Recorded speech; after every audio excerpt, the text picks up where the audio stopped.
નમસ્કાર ખેડૂત મિત્રો, આજે થોડીક આપણે કાર્બન વિશે માહિતી આપીશું કે આપણા પાકમાં કાર્બન શું કામ નાખવું જોઈએ, શું કામ અતિ મહત્વનું છે. તો હવે પહેલાં આપણે નથી ભેંસ રાખતા, નથી ગાય રાખતા, નથી બાંડી બકરી, તો દેશી ખાતર આપણે ક્યાં લેવા જવું જોઈએ? કારણ કે ઓર્ગેનિક કાર્બન આપણને દેશી ખાતરમાં મળી રહેતું હતું અને માઇક્રો મિનરલ્સ જે ન્યુટ્રિશન આવે છે એ પણ મળી રહેતા હતા. તો હવે એ આપણી પાસે નથી, તો એને ઓપ્શનમાં આપણે શું આપવું જોઈએ? અથવા તો આ વર્ષે ખાતર નથી મળતા, એકે પ્રકારના નથી મળતા, તો શું કરવું જોઈએ?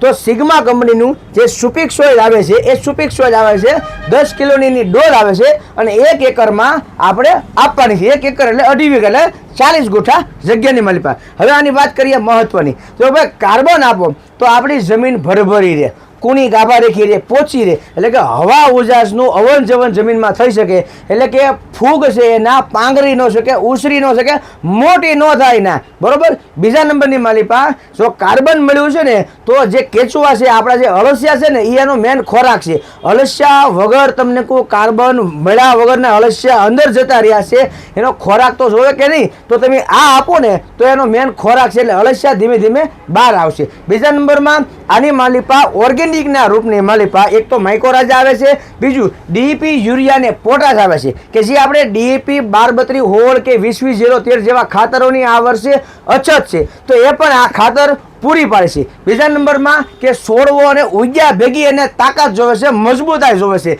તો આમાં દરિયાઈ સેવેડનું સીવીડ એક્સ્ટ્રાલ પણ આવે છે અને એમિનો એસિડ પણ આવે છે, એટલે કે છોડવા ઉગી તો જાય પણ પછી એને મજબૂતાઈ જોવે છે વાતાવરણની સામે ટકવા માટે, તો એમાં એમિનો એસિડ પણ આવે છે, બરાબર છે. તો આ જે એક ડોલ છે એ કોઈ પણ ખાતરની સાથે પણ તમે આપી શકો છો. 1 એકરની માલિપા ધૂળ હારે, વેગરા હારે, ગમે એની હારે આપી શકો છો અને ઓર્ગેનિકના રૂપમાં આવે છે, એટલે તમારે બેક્ટેરિયાની સાથે તમે આપી શકો છો, ગમે એ રીતે તમે આપી શકો છો. આ આવે છે સુપિક સોઇલ લિક્વિડમાં, 1 એકરમાં 1 લીટર, બરાબર. ડ્રીપમાં આપો, ડ્રિન્ચિંગ કરો, તમે તારે પાણી હારે પટપટ પટપટ પટપટ જવા દો, કોઈ ચિંતા નથી. પણ તમારો પાક ઉગી ગયા પછી મહિના દિવસનો હોય ત્યારે તમારે લિક્વિડ આપવાનું છે. બાકી તમે આ પાક છે, આ સુપિક સોઇલ ગ્રેન્યુલ છે, એને તમે પાયાના ખાતર તરીકે આપી શકો છો. કપાસમાં પાળા બાંધવા હોય ત્યારે પણ આપી શકો છો. શાકભાજી નવું વાવવું હોય ત્યારે તમે આપી શકો છો. મગફળી તમારે તમે કોઈ મહિના દિવસથી થઈ ગયું હોય ખાતર નાખવાનું હોય તો એની સાથે પણ તમે સુપિક સોઇલ ગ્રેન્યુલ આવે એ તમે